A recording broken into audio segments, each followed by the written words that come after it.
Hey everybody, and welcome to a brand new installment of Nintendo News Report for Thursday, March 6, 2015. I'm your host, Alexander Kalafi, and this week I am joined by a very special guest, sitting in for both Neil and Scott, Connectivity's very own Michael Sklens. Hey, what is up? I'm glad to finally be on this thing. Yes, we've been trying to get you on for a while, Mega Man. Yeah, it's been a bit. I've been crazy busy, so I'm glad I was able to have an opening in my schedule now. While everyone else seems to be going on vacation and going to PAX, I'm just sitting at home talking video games. Well, actually, even though I am going to PAX in Boston, I can just still do this show and just take a 20-minute walk. Yeah, and lucky I'll be you. at PAX tomorrow. Yeah.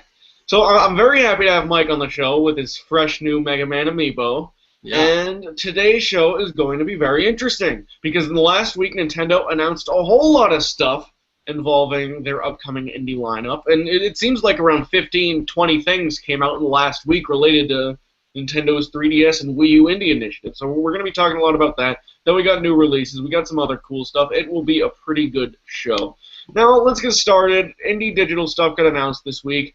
A lot of it at GDC, the Game Developers Conference. Perhaps the most interesting thing there is that Box Boy, although not technically an indie, it's a Nintendo game, developed by HAL, is Kirby. I think they worked on the first Smash Bros. Yep. That's coming out this spring as an eShop title on the 3DS. It's a platformer that is it's a very simple platformer. It has 170 levels, and you pretty much got to get beginning to end of these very short levels, where you're creating boxes, jumping on top of them, and getting to the end. And the music seems really damn good. Yeah, I've only seen the videos of like the first two levels that Nintendo put up on their YouTube page. So the gameplay you see in those two levels is like the simplest bits of gameplay. So I'm really interested to see what it's going to be like 170 levels in when they've got all these mechanics, stacked on top of each other, and you're kind of manipulating all these boxes. I think it's going to be pretty sweet. I'm surprised that this is one of those games that seems like, wow, HAL is developing this. Like it looks completely like bare bones, like lo-fi. Like it's just like really just like a box, not even three-dimensional. It's just a little square box. Like Go ahead. It's you're all set. Yeah. Well, it's one of the super interesting things about this game is that when it was announced with all this other indie stuff, you could have sworn it was just another indie game, like it was just made by some small studio for the eShop. And it looked exactly like that kind of game too. If you just looked at it, you'd think, oh yeah, this is like a couple of guys in their garage or their apartment or something that are making this game. But it's HAL Labs. Yeah, absolutely. it's a full development studio, and it's just like until you hear like that music, which sounds really Nintendo-y.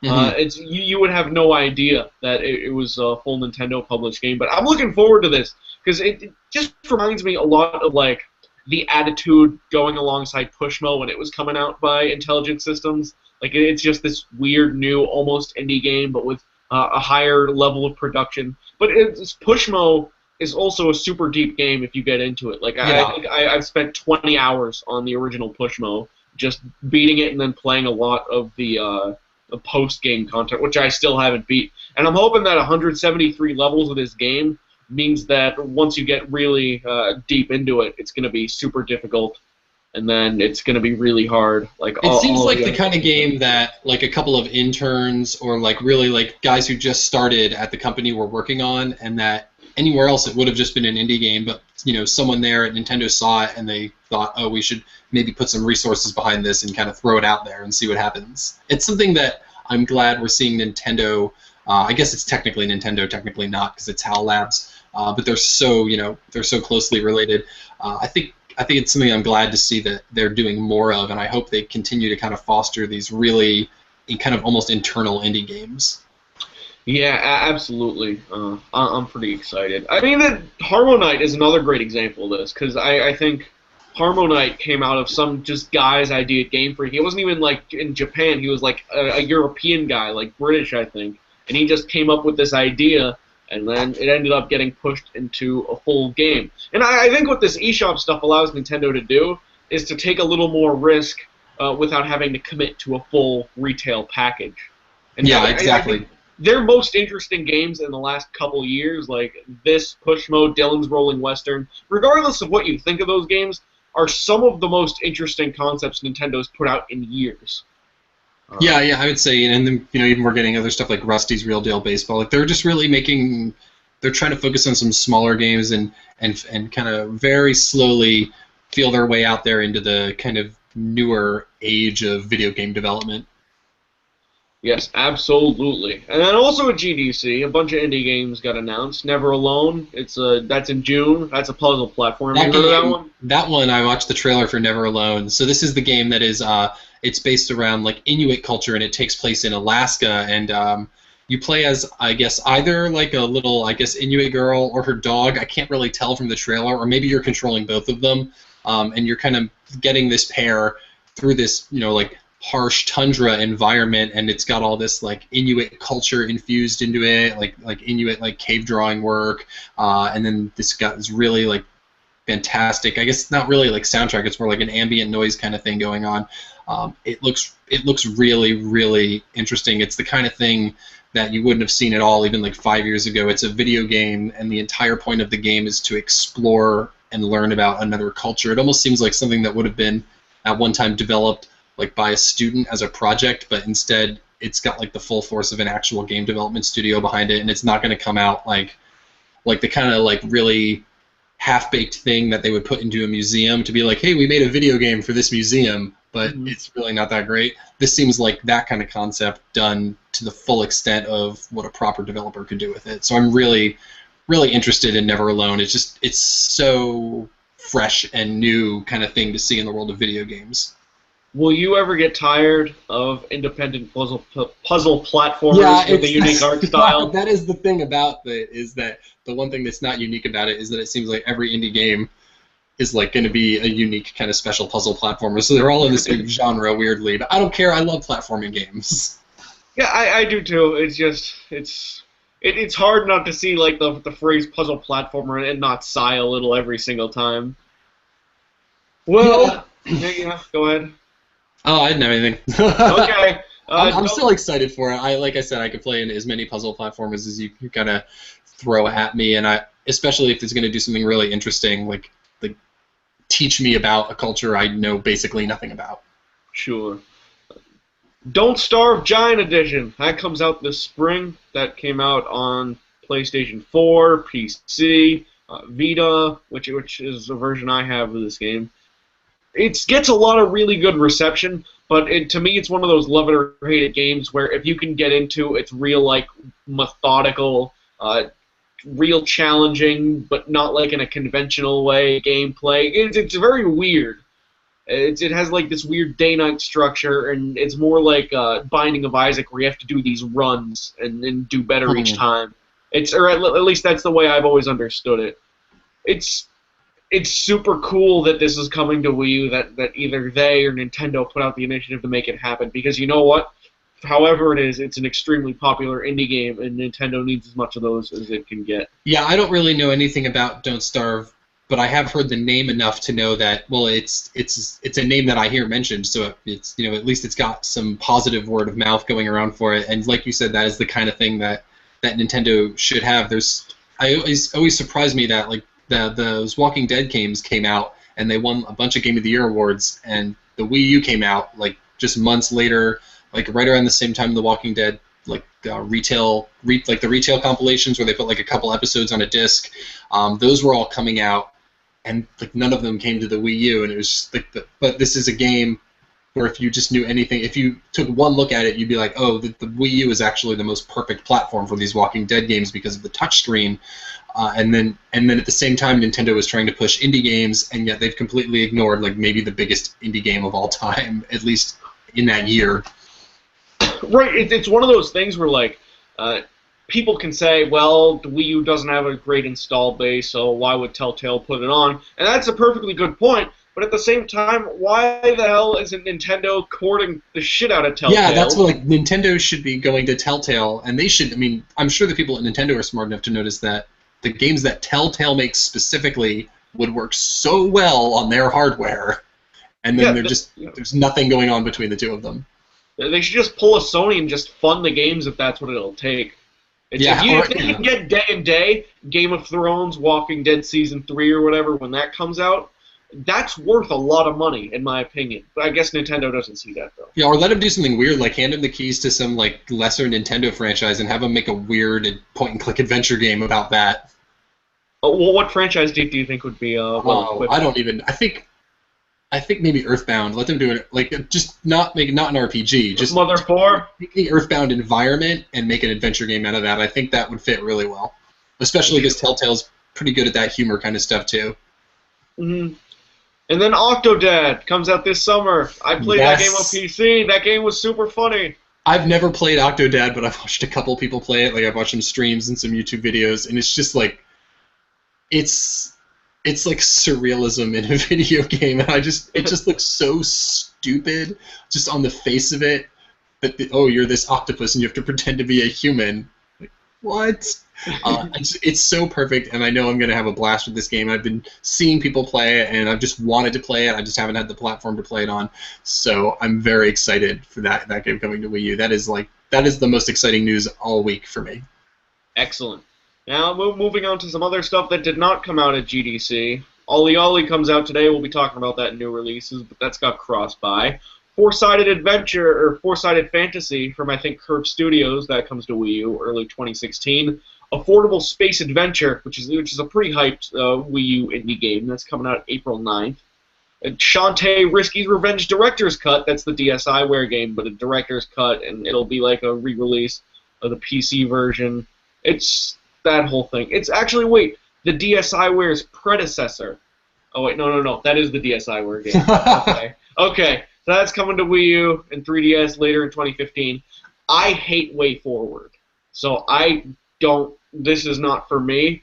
Do you like Way Forward? I'm all right with Way Forward. I mean, I don't think they make like the world's best games or anything, but they made that Adventure Time game that was kind of like Zelda 2, and I liked that game. I think I played through that. I mean, it's really like way too easy, and it's obviously they made it so a kid could beat it too because Adventure Time is big with kids, which is totally fine.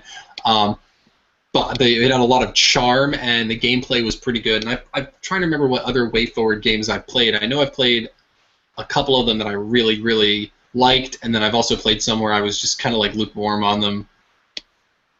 Yeah, it's I would almost call them overrated. I hate using that word, but I feel like to people who like their games and would even say like they should work on the next Metroid, I think they're kind of crazy. But I acknowledge that there's a huge fan base, Zach Miller especially, who really loves like the Shantae games. And if it's any consolation, I thought Shovel Knight was fucking fantastic. Well, yeah, that Shovel Knight is, I mean, that's Yacht Club, but it's guys who used to be part of Way Forward, and Shovel Knight was my game of the year for that year. Right. Speaking of which, free Shovel Knight DLC is coming soon. The first free content. Plague Knight expansion. Yeah, Plague of Shadows coming soon. You can play as Plague Knight in a unique story where he's trying to make an ultimate potion. New bosses, new play style, and a lot of other stuff.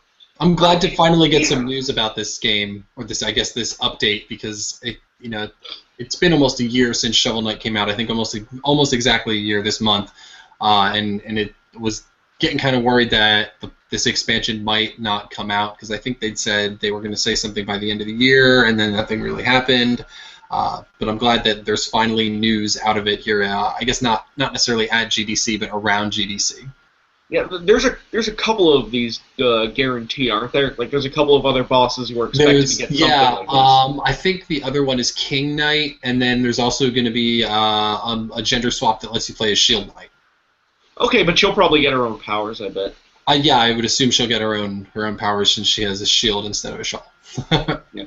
I'm so glad they're doing this, because I originally thought what they were going to do is just put the bosses in the main game and just let you play through like that, which would have been kind of bad because all the levels are specifically designed around Shovel Knight. So it's real good that they're actually getting assertive and making real levels out of this. Yeah, I think, well, it seems like they're still going to use the main levels, but I think that looks like they're going to have like maybe one or two kind of special levels, and then there's also going to be like some remixed bits of the original levels. Like they're going to add areas that only Plague Knight can access. And that kind of stuff. So I'm excited. I'm excited to play anything to get me to play more Shovel Knight. There's a point where I'll probably just end up buying it on my 3DS. I only own it on Wii U, and I love it so much. But now, actually, because we have like cross-buy as a thing that exists now, I might kind of hold out and see if maybe they'll add it to the cross-buy list, and I'll just get a free copy of it. Yeah, you gotta wonder if they could justify doing that, because that would mean a lot of free copies they'd have to give away. Like, although after a lot of people already bought it on both platforms, so it probably will never happen. But maybe I'll just break down and I'll get a copy of Shovel Knight for 3DS. Yeah. Trine Enchanted Edition, boosted edition of the predecessor to the Wii U launch title Trine 2, so that's like Trine 1 enhanced. That's coming to the Wii U eShop next week. And then SteamWorld Heist comes to August, comes to Wii U 3DS this August. And then Gone Home on Wii U is canceled. That's the news we're closing on. I never expected it to actually end up on the Wii U eShop to begin with for some reason. Like it just didn't make sense to me. Like that it would end up on the Wii U eShop, because it feels like such a weird confirmation. Like some games like Shantae's Risky Revenge, of course that was going to come to the Wii U. Octodad, maybe that makes sense. It's colorful, it's fun, it can be sold easily to a Nintendo audience. I'm really interested to see just to go back to Octodad for 1 second. I'm really interested to see what those guys do with the gamepad. I think they're going to do some weird stuff, and I'm really looking forward to that in particular. I hope so, because you got to do something weird with the gamepad, I think. Yeah, definitely. It's screaming out there for some weird octopus input mechanism. Mm-hmm. So Gone Home on Wii U is canceled.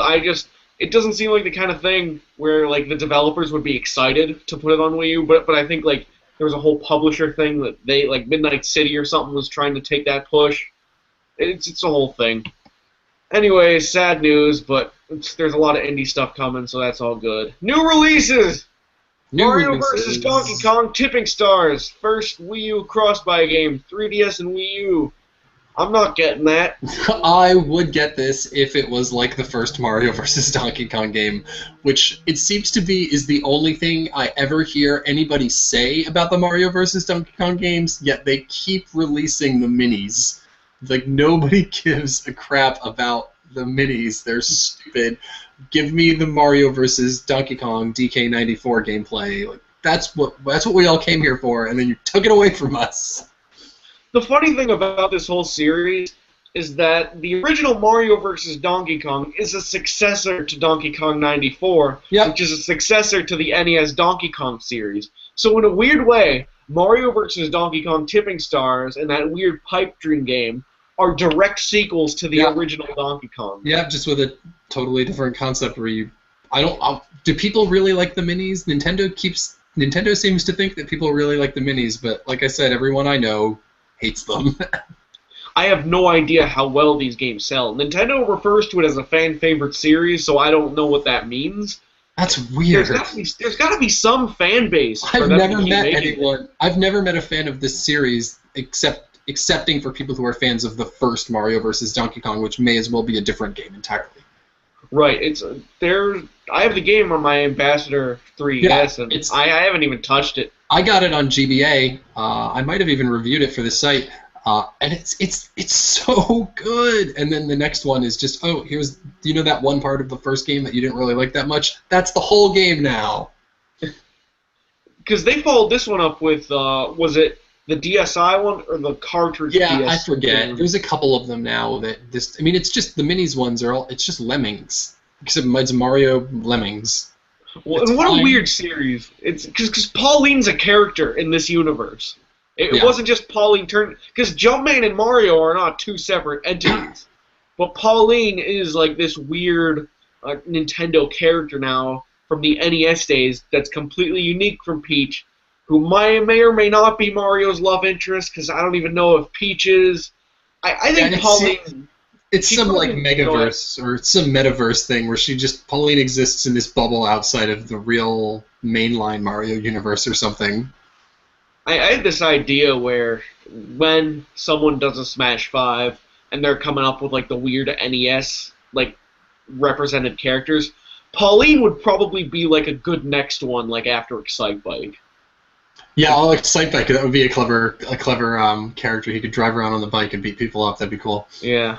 Excitebike, by the way, just as a weird aside, was planned for the original or at least a couple Smash Bros ago, but it just never worked out because like how would you make that a standing? It would be difficult to make it work. I'm surprised they got Duck Hunt Dog to work as well as they did because he's the best. Yes, he is. I hope he gets an Amiibo down the line. Yeah, that's one of my near the top of my list of Amiibo I absolutely need.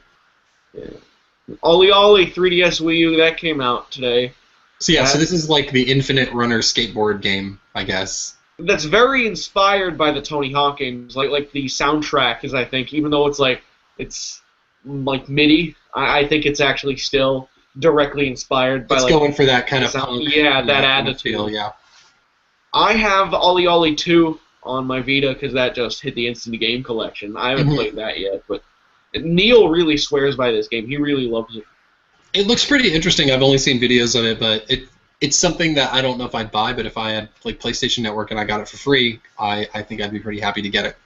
Sure. And Monster Hunter DLC comes out tomorrow, the stuff that lets you play pretty much as Link with the Master Sword and Shield, and then his tunic also. Monster Hunter 4. Monster Hunter 4 is fucking awesome. If you are watching this now and also like connectivity, you should listen to the Monster Hunter 4 segment Neil and I just did, because we talk about Monster Hunter for 20 minutes. Yeah, I don't know. If that episode's not up right now, it should be up sometime tomorrow. I'm almost positive Scott put it up real early, which is nice. Yeah, he's on vacation. He's I don't like Monster Hunter. I'm sure you guys could all get together and play Monster Hunter like for hours and hours and hours. I don't like it at all. So I did not really get into Monster Hunter 3 Ultimate outside of reviewing it for the site, acknowledging that it was a great game, but also realizing it wasn't necessarily for me.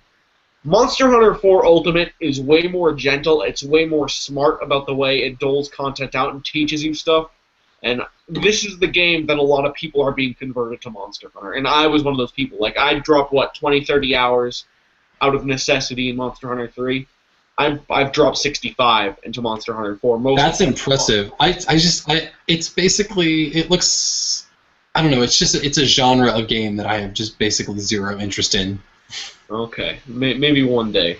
Maybe if I can play like someone else's copy of it and see if I can get a feel for it, but I'm not dropping $40 to $50 to figure out if I like Monster Hunter. Sure, but you gotta also understand that like Monster Hunter 3, these games drop to about $20 within a few months. Yeah, good point. So maybe if I pick it up on sale in a couple months, maybe I'll give it a whirl and I'll see if I like it. Yeah, on eShop, I think Monster Hunter 3 Ultimate was like $10 at one point. Wow.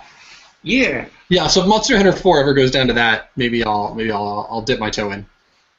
So talking regular news this week. This is pretty much our weekly Amiibo check-in for the last 3 or 4 weeks. Scott and I. Weekly Amiibo check-in. It's not. This isn't an official thing. I want to hear about that in a second. But Scott and I have been talking about Amiibos for the last few weeks because there's all this weird little news coming out about Amiibo, and then it's such an interesting point of discussion because it's Amiibo, and then it's become this weird cultural thing that almost goes beyond the Wii U and 3DS. You're real big into Amiibos, Mike. I didn't think I was going to be real big into Amiibos, and I'm still not that big into Amiibos. I'm not going around really hunting for them like some people are, but I find myself more enchanted by them than I thought I would be when they were first announced. I thought to myself, well, I have to get Mega Man because he's like one of my favorite video game characters ever, and I kind of thought I would only get Mega Man. But then Wave 1 came out, and I thought, well, I got to get Samus just so I can kind of see what Amiibo's all about. I'll just get one. Samus is the obvious choice because I love Metroid.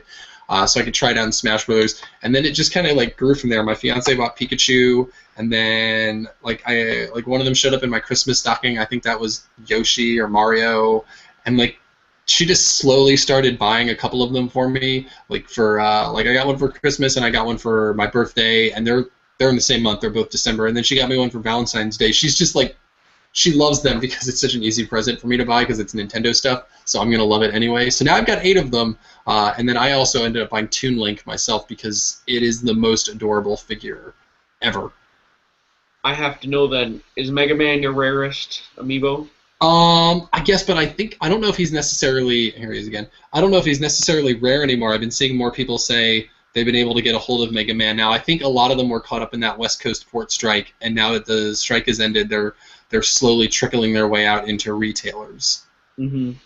That seems to be the case with Little Mac, and I think Captain Falcon also. I've seen posts on Reddit of people saying, "Oh, look, I found Little Mac today," and there's the same thing with Mega Man. Like a couple weeks ago, you couldn't find him, and I managed to order him online when he was on sale for like a 1-hour window on GameStop's website, and then he disappeared again, and then he came back, and then Sonic came back. So it seems like a lot of this Wave 3, was just caught up in that port strike, and they're not really maybe as rare as like Wii Fit Trainer and some of those other early ones are.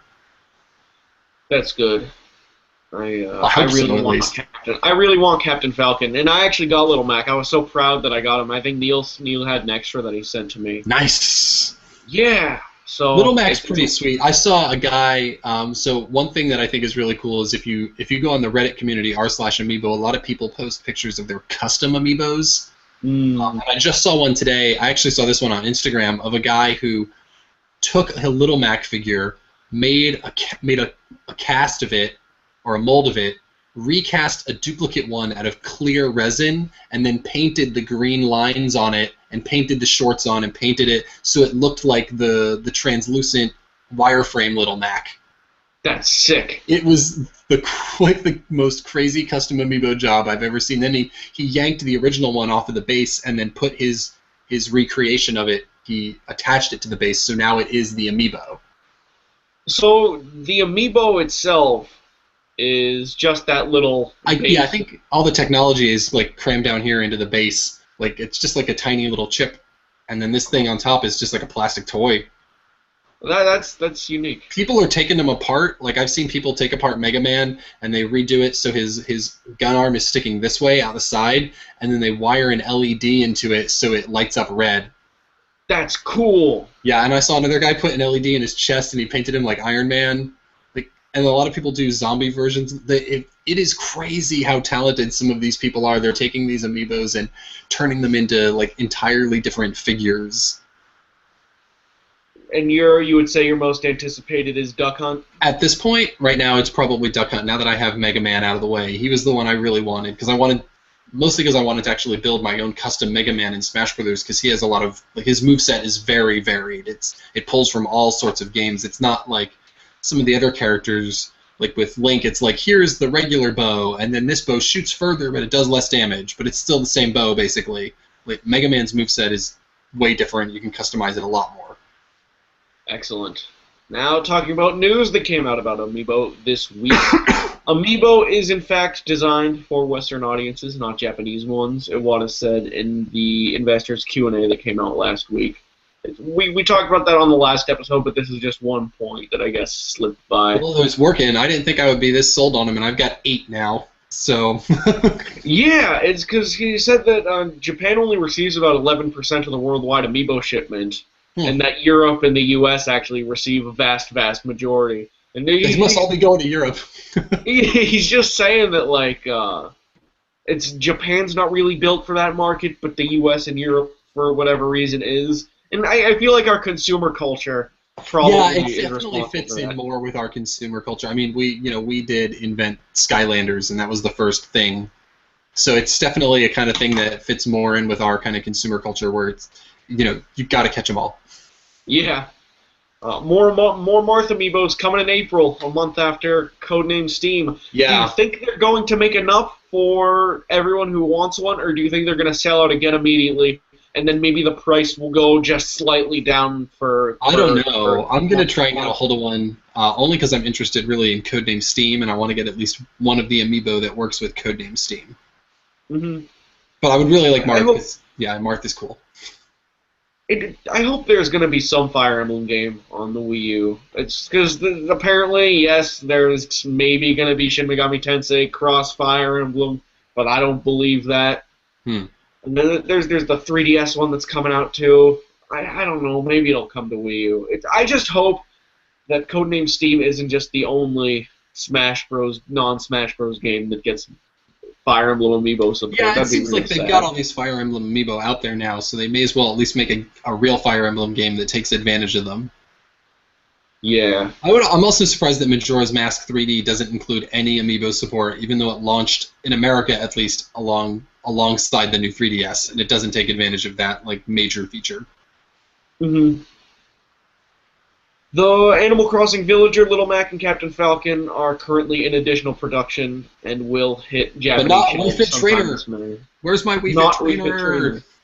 So I you want that really one. want her? I saw mostly out of like a personal kind of vendetta. Like I was at Target right when Wave 1 came out. I was just walking through Target, like just getting stuff, like kind of shopping. I saw 3 Wii Fit Trainers on the shelf, and I thought, I kind of like Wii Fit Trainer. Maybe I should get the Amiibo. And I thought, nah, I'll wait till there's a sale or something. No one's going to buy Wii Fit Trainer. She'll be there forever. And then like 2 days later, like the next like Monday or something, the news broke that they were not going to make any more Wii Fit Trainers. I went back to that Target, like I just happened to be there like a day or two later. All of them were gone. And I've just been like, I'm kicking myself for not getting it, because if I'd bought it, even if I didn't want it, I could have flipped it, but I would have kept it anyway. I'm just kicking myself because I had the opportunity. It was sitting right there, and I missed it. Nintendo's kind of crazy, though, when it comes to Amiibo, because there are some Amiibo that they really should have made more of. There is no reason why Villager should have been one of the limited Amiibo. Animal Crossing is like one of Nintendo's like 5 big franchises. That one was weird. I could get Wii Fit Trainer.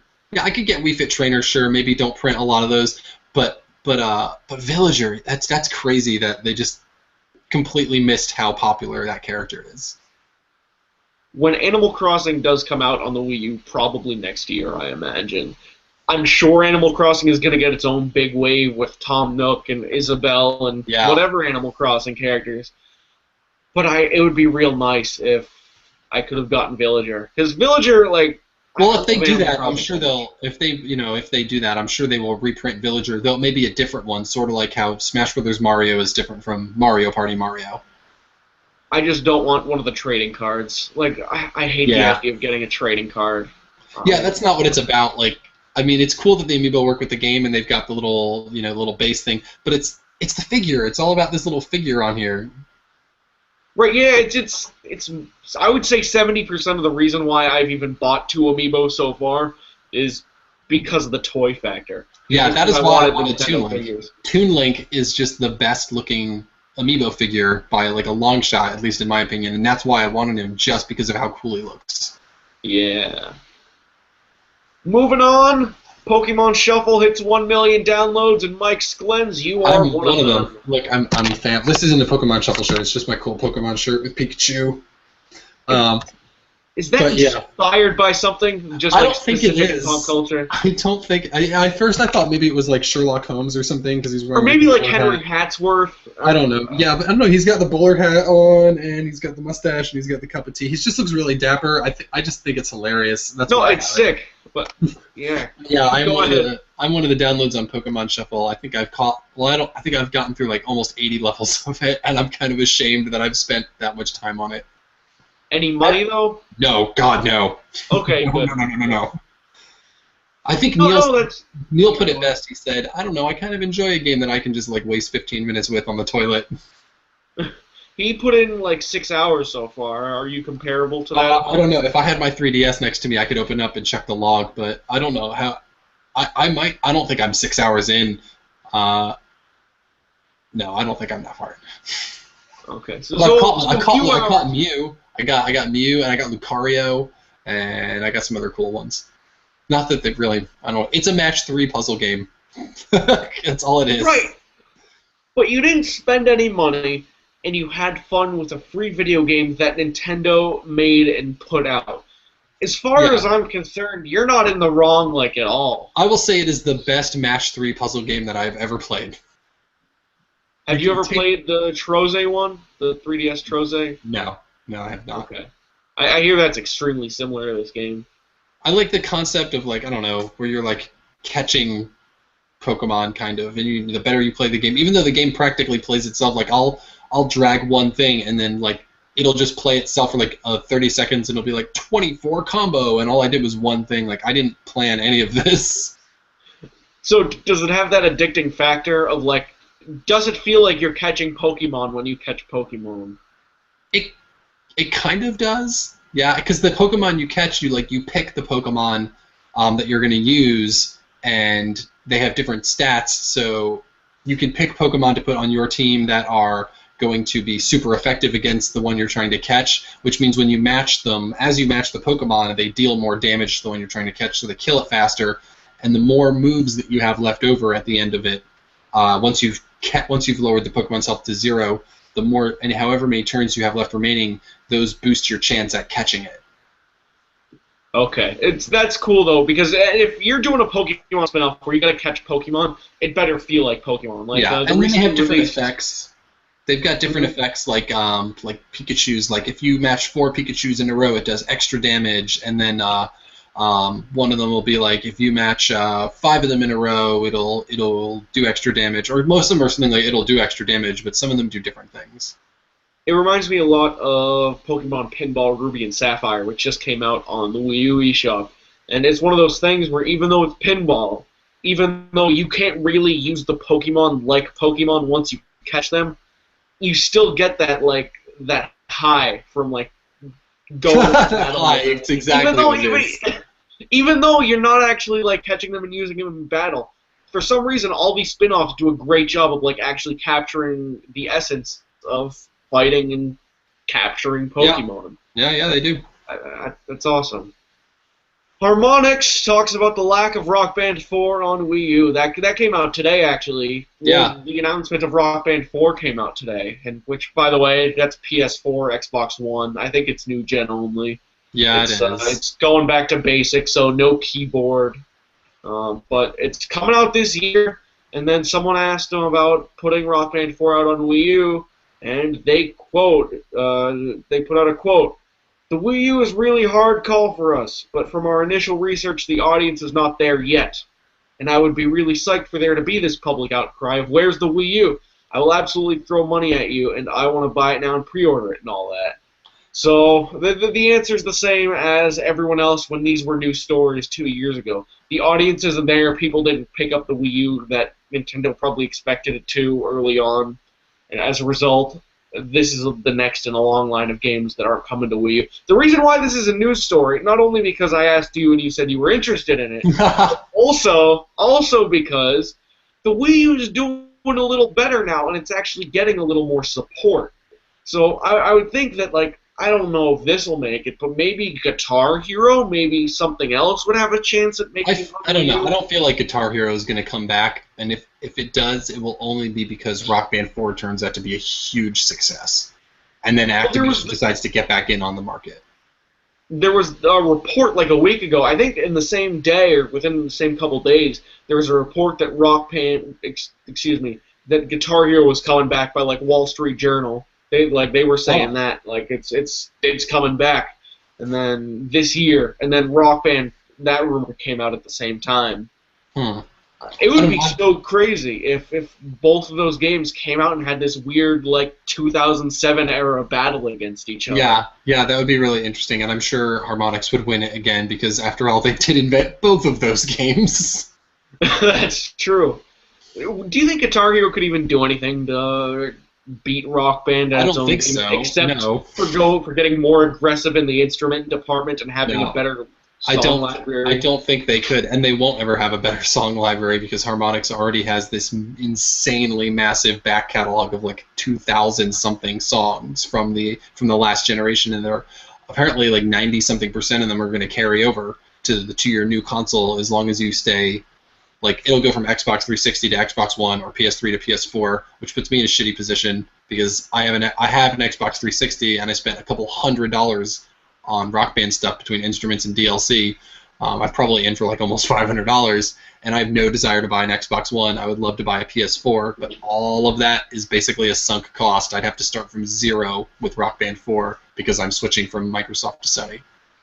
So it wasn't a couple hundred on DLC alone. It was just a couple hundred, counting the 160 on buying Rock Band to begin with. So it might have been 40 so or 50 there's a Rock Band 1 full band set. There is a Rock Band 2 guitar. There is a hard body Fender guitar that has Rock Band guts inside of it. There's a Mad Catz Pro bass controller. There's the Beatles set. So I got that's a whole other set of 4 instruments that I bought for the Beatles Rock Band. And then the keyboards, and then another guitar I think along the way that broke, and then 2 microphones and 2 mic stands and an overdrive pedal, and then like probably at least $200 to $300 on DLC.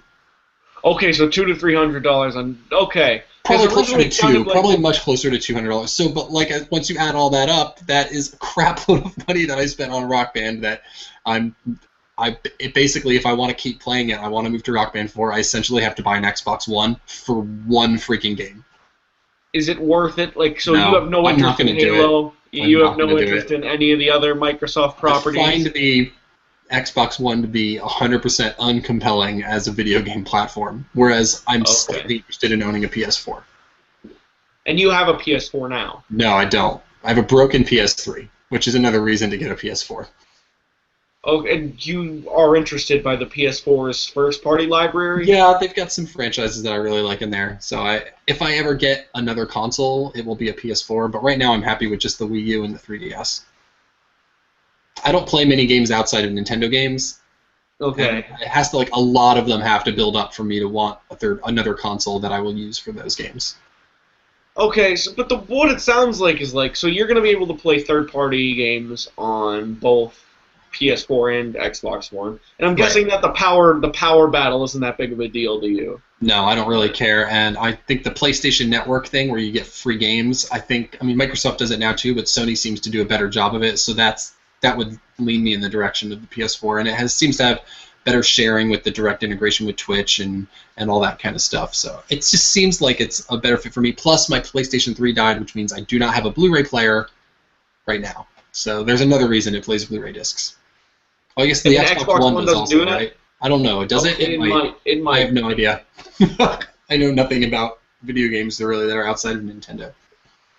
Are you excited for Rock Band 4 regardless? I am. I just would be a lot more excited about it if Harmonix would figure out a way to get my Xbox 360 DLC onto a PS4. I can understand having to buy new instruments, like I get hardware limitations, but this is it's just digital purchases. Like, it's just, I hate the fact that Harmonix is essentially beholden to Sony and Microsoft to exist. I wish it could exist as its own completely independent thing that I just bought directly, like just a box that just played Rock Band.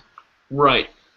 That's a cool that would last idea, forever. actually. That would last forever. I could buy a new box and all my stuff would still work on it.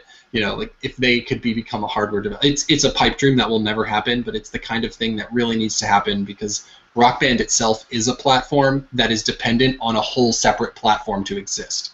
It's not sustainable. Right, and they were talking about today how like Rock Band, don't see Rock Band as Rock Band 4 with Rock Band 5 to come in the next few years. Rock Band 4 is the Rock Band for PS4 and Xbox One, so it's already pretty much become its own standalone platform. That's how it always has been. To come. Rock Band 2 is really Rock Band version 2.0, and then Rock Band version 3.0, and it is its own thing. This is just like a new version of it. It's like you're upgrading. It's like Microsoft Word from 2010 to 2013 or whatever. It's just this is the new version of the same thing. Mm-hmm. Excellent. I've never actually played. Well, I've played it, but I've never actually owned Rock Band before. I couldn't justify putting $160 down on that full set of instruments. I've been hooked since Guitar Hero 1 on the PlayStation 2 because I saw it at whatever E3 when they were down in freaking Kensha Hall with this tiny little plastic guitar controller, and no one knew who Harmonix was. And that game, I played it at E3, and then it came out, and I bought it the day it came out, and I've been hooked literally ever since. I told myself that if Rock Band 4 would come out on PlayStation 4 and Xbox One, that I'd finally put the money down and just go all in on the investment, because now they have like that 2,000 song library. There's probably amazing songs, some of my favorite songs ever that I didn't know came to Rock Band, but are on Rock Band. I don't know. So there's so many, and then they expanded it out to the Rock Band Network, where they let people author their own beat tracks and upload them into the game. So a lot of indie bands got into the game that way. So yeah, it's really cool. There's tons and tons and tons of music. Well, hopefully the Wii U takes off and Harmonix changes their mind and Rock Band 4 comes out next year on Wii U. I'm trying to tie it together so our last 5 to 10 minutes of conversation can be considered Nintendo-related. But on that note, that is the end of our show. Thank you so much for joining me, Mike Sklens. Thank you, Alex. It's been great. I hope I can come back whenever everyone else is on vacation. You might have a chance sooner than you think, because Yeah. Scott's going to be in Florida next week. I'm going to be in Florida next week. Neil's going to be home. Who knows? Who knows? Maybe. But it's. I'm always in Florida. Out. Aha. That's true. It's what part again? I'm in Tallahassee. We are basically in Georgia. I'm 20 minutes, 30 minutes south of the Georgia border. So you're like in Florida, but not in the good part. But not in the bad part. No, this is either. the good part of Florida. Surprise, surprise. South Florida is the crap part. Okay, well, okay, I've only been to the touristy part, so I believe you. Anyways, you can check out our sister show, which Mike participates in and edits, Connectivity. That's out now. The new episode. You can get that every week. I'm on that too, and that's a show. If you like this show, if you hate this show, tell us in the comments. We want to make it the best show it can be. Thank you so much. Bye-bye.